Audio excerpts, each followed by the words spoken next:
It's good, y'all's Classic MMA. Today I'll be going over my fights to make after UFC 324, which just wrapped up last night. Let's get into it. So, the first fight I want to make, we got Josh Hockett picked up a decent one over Denzel Freeman. I mean, it was a goofy stoppage. Denzel Freeman landed zero significant strikes and just flopped down to the ground. All-time performance, if you ask me.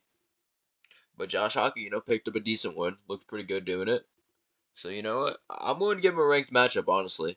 I know the UFC wants to push him. Most of these are unranked blobs he beats anyway, so I'm booking him versus Mick Parkin. I mean, it's a pretty easy ranked matchup. Mick Parkin's pretty trash. Dude lost to Marcin Tybura.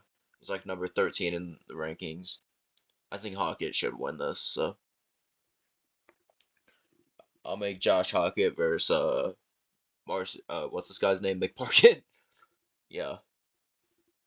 And don't even ask me to book a fight for Denzel Freeman. I do not care about that dude. He could fight whoever for all I care. And then for the next fight of the card, a pretty crazy upset happened. We had Alex Perez picking up the upset win over Charles Johnson, showing he's not washed. So I'm gonna give him another prospect, a fun matchup with a prospect. I say we make Alex Perez versus the winner of Bruno Silva and Lonnie Kavanaugh. So Bruno Silva and Lonnie Kavanaugh is going on a Apex Fight Night in March. I think honestly Lonnie Kavanaugh should win this, and you know what? Alex Perez, he gets to fight another guy on a win streak. Would be on a 1-fight win streak. Bruno Silva wins this somehow. He's on a 2-fight win streak, and you know what? He would have a good chance of honestly KOing either one of these guys. Like, from what I saw in that Charles Johnson performance, he looked pretty good. Only thing that I'd really be worried about with Alex Perez is his sub defense against like a Bruno Silva, but against Lonnie Kavanaugh in a pure striking matchup, that could be interesting. So I don't know. I think that's the fight to make. Then Charles Johnson died yesterday. RIP to the man. Rest in peace. Alright, seriously though, who do I have him fighting next? I think, you know what? Charles Johnson, the run was fun. It was fun when you were fighting in the rankings and stuff. It's back to fighting prospects. You're fighting Joseph Morales. Hope you like prospects. And honestly, Charles Johnson would win this fight. Like, Joseph Morales is kind of trash striking wise. Really good BJJ, but his striking's trash. And I feel like Charles Johnson would kind of kill him on the feet, I won't lie. Even after a KO loss, I would still be confident in him to win this, but I think this would be a fun fight to make. Alright, next on the card, another surprising upset. Nikita Krylov actually pulled through. It's crazy. He beat Modestas by KO in the third round. In a pretty good performance, honestly. Showed he wasn't washed. Showed he still got it. And you know what? I think a good matchup to make from next is, another guy who's kind of washed. Give him Alexander Rakic. Rakic is on like a 4-fight losing streak. I mean, dude just got chinned by Azamat Murzakanov. Just looking awful lately. So I don't know. I say make Krylov versus Rakic. I mean, both these dudes have questions in their game. Krylov, the chin is pretty trash though. I mean, Rakic, dude is just losing and losing and losing and losing. Like, I don't know, but I don't know who I'd pick to win this fight, to be honest. But I say this would be a fun one to put on, like this wouldn't be a bad fight to open a pay-per-view, like co-main an Apex Fight Night or something like that. So I don't know. Make a Nikita Krylov versus Alexander Rakic. I think that's a good fight. Alright, for Modestas Pakauskas, yeah, you're back to fighting jobbers, buddy. And I cooked up a fight for him. I think he should fight the loser of Dustin Jacoby versus Julius Juicebox Walker, which is happening in like what, 2 weeks from now? Yeah, 12 days from now. Yeah, I say do Modestas versus the winner, or not the winner, the loser of Dustin Jacoby versus Julius Walker. I think that this would be a good bounce back fight for Modestas, honestly. I mean, fight old man Jacoby or fight Juicebox, who's an absolute goofball. I mean, I don't know. I think that's a smart fight to make. Now for Atiba Gatsia, this dude went to decision. Crazy. I mean, Atiba Gatsia went to decision, but still pulled through. Got the win. And I think a fun fight from next, let's make Atiba Gatsia versus Kelvin Gastelum. I mean, Kelvin Gastelum he's probably gonna miss weight for this fight, but one thing we know is the guy has a granite chin and likes to eat shots. Let's do this is like it's a science experiment essentially. We're gonna see how much Kelvin Gastelum's chin can take. So we're putting him against the hardest power puncher in the UFC, or at least one of them, in Atiba Gatsia. I think this would be a really fun fight. A step up for Atiba Gatsia, fighting a guy who actually is, he's borderline ranked level, only losing to pretty good guys, beating some decent unranked guys, and like Kelvin Gastelum isn't too bad at this current stage of his career. So I say make a team of Gatsia versus Kelvin Gastelum next. I'm not making a fight for Puliev. I don't care. Now for Umar Nurmagomedov, I won't lie, that performance was absolute trash versus Figgy. It was a literal staring contest, but he won 30-27. And you could argue he deserves the title shot, but knowing the UFC's politics, he's not getting it. And y'all are just gonna have to hear me out on this matchup. You know what? Umar, you're fighting Amin Zahabi. I'm sorry, but I was looking at like the top 7 of bantamweight. I'm pretty sure Amin Zahabi is legit the only one on a win streak.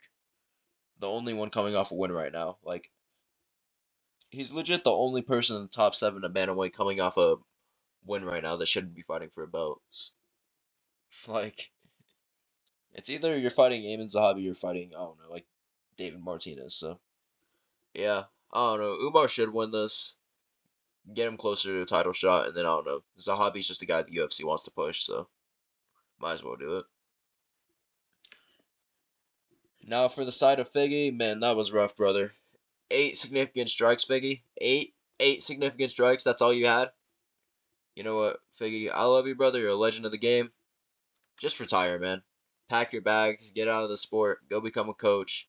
Go become a jiu-jitsu trainer or something like that. Do anything but the sport. You're not made for it anymore, brother. Back-to-back staring contests. You don't want to throw your right hand anymore. Like, I don't know, man. I'm sending you to Cancun. Now for the main card opener last night, we had Gene Silva versus Arnold Allen. Pretty sick fight. Gene Silva pulled through with the win in an absolute banger back and forth fight. And you know who's I think Gene Silva deserves. I think he's one fight away from the title shot. I think he beats one more guy, and he's gonna be fighting Volkanovski for the belt, or whoever wins the fight next week. We'll go over that in my predictions video. But for Gene Silva, I think a good fight for him. I don't know if this guy would take this, but I think Gene Silva versus Yair Rodriguez is a fun one. Like, Yair, number 3 in the rankings. He as well needs one more win for a title shot. The UFC can't just throw him in there against Volk again. And Gene Silva, I could see Yair somehow being gaslighted into accepting this. Gene Silva, has a KO loss. Diego Lopez is a little reckless at times. Like, I mean, we all know what would happen if this fight happened. I mean, Gene Silva would absolutely murder Yair Rodriguez. Like, the dude would be slumped out cold, crying on the floor. But I think it's a fun fight to make. So I say make Gene Silva versus Yair Rodriguez. Then for Arnold Allen, didn't have too bad of a performance, lost 2-1 to Gene Silva, who's a future champ in my opinion. So not a bad performance from the guy by any means. I think what a good fight for him. I think Arnold Allen needs to move up to 155. I think he should move up to 155 and fight the winner of Renato Moicano versus Brian Ortega too. I think at this point Arnold Allen doesn't have enough stock to even where if he moved up he could fight like a top 5 opponent, but a top 10 level matchup like this, I think he could fight one of these guys. He would win for sure. Both these guys stink, but I think it'd be a good fight to like build Arnold Allen's stock back up again. Move up to lightweight, stop having to cut so much weight, and probably just look better honestly. So I say Arnold Allen fights the winner of Moicano and Ortega too. Then for I'm not making a fight for Natalia Silva and Rose Namajunas. I'm sorry, call me a casual. I don't care. I really don't. Now for the featured fight of the card, we had Waldo Cortez-Acosta versus Derrick Lewis. Ended up being pretty disappointing. I mean, it was comedic in the way that Derrick Lewis just slips on a banana peel and decides to give up. But in terms of like actually being an entertaining fight, yeah, it was pretty awful. But Waldo picked up a decent win, got a finish, if you want to call it that. And he called out Curtis Blades, and honestly, I'll give him that fight. Curtis Blades is washed, or not washed, but he hasn't looked great lately. Coming off that robbery win over Rizvan Kuniev, who he did not beat. And I think this is a good fight. I think Waldo would probably chin Blades. Because I think what I think with Blades is this guy just doesn't use his wrestling enough like he used to. Or he's just not as good at getting takedowns as he used to. He's not just overpowering people. So I think Waldo would stuff the takedowns and probably knock out Curtis Blades. But still a fun fight to make. And then for Derrick Lewis, this was hard to think about. But I know they're going to want to put him at the White House. So I say this a fun one would be Derrick Lewis versus the winner of Marcin Tybura and Walter Walker. Like, let's be real, Walter Walker is gonna beat Tybura by heel hook. So And you know what? That would be fun. Let's see what would happen. Could Volty Walker heel hook Derrick Lewis, or would he just land an elbow on him and kill him? Like, I'm down. Make Volty Walker versus Derrick Lewis. Why not? Nothing to lose, right? Put that at the White House too. That'd be funny.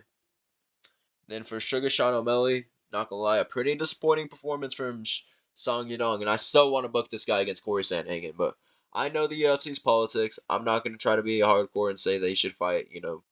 I know what the UFC's gonna do. The UFC's dumb, but they're gonna make O'Malley versus Gatsia. Even though O'Malley barely beat Song Yadong, you could argue he lost that fight. Watching live, I thought he lost. I still think they're going to make this fight. And Jan's going to dominate this guy. I'm sorry. Jan might win 50-40.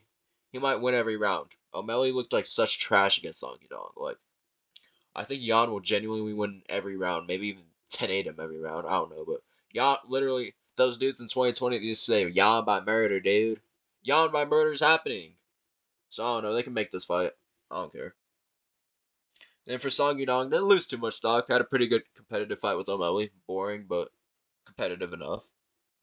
And I think, he's going to have to fight down. He's coming off a loss, and I think a good fight for him. Bounce back fight, maybe. Give him the winner of Mario Batista and Vinicius Oliveira, which happens in a couple weeks. I don't know who I'm leaning. I'm probably going to lean Vinicius Oliveira in this fight, but I could see either of these guys pulling this off. And I think, both these guys will be coming off. Vinicius Oliveira will be on, a 5-fight win streak in the UFC if he wins this. Batista will be on a 1-fight win streak, with his only loss being to Umar and Corey Sandhagen in the UFC. So, I say this would be a good bounce back fight for Song Yadong. Fight the winner of this. Not too bad of an idea. Now for the main event last night, Justin Gaethje absolutely scored Paddy Pimblett. Pretty crazy performance, I won't lie.